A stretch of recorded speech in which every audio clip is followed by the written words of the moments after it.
télévision djiboutienne de l'histoire.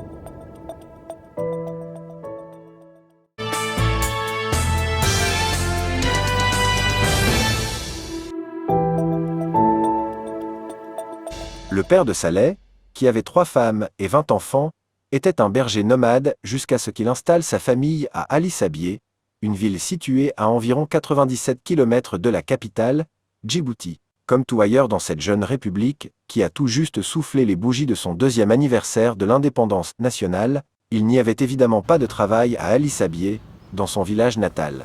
Très jeune, il décida donc de quitter le foyer pour travailler comme serveur dans la capitale. C'est là que Saleh a finalement rejoint l'armée qui va complètement changer sa vie. Tout commença comme un conte de fées lors d'un exercice d'entraînement militaire de routine.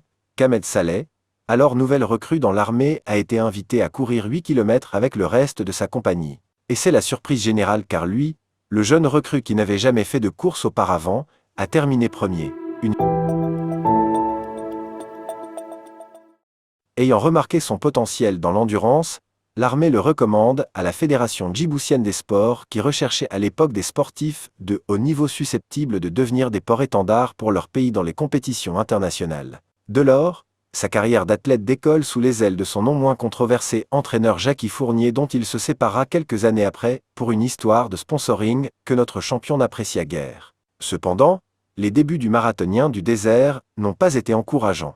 Car Ahmed Saleh s'est cassé une jambe en tombant après à peine 5 km de course à son premier marathon à Helsinki, au Finlande. C'était en 1983. Est-ce le début de la malchance? Non, car 2 ans après, en avril 1985, il devint le plus grand marathonien, en remportant la première Coupe mondiale du marathon qui eut lieu à Hiroshima au Japon. Et ce jour-là, ils étaient 3 Djiboutiens à se classer parmi les 7 premiers.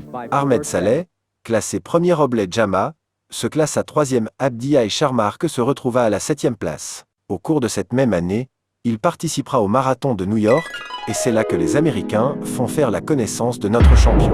Le fameux champion du monde djiboutien. Ahmed Saleh est à New York.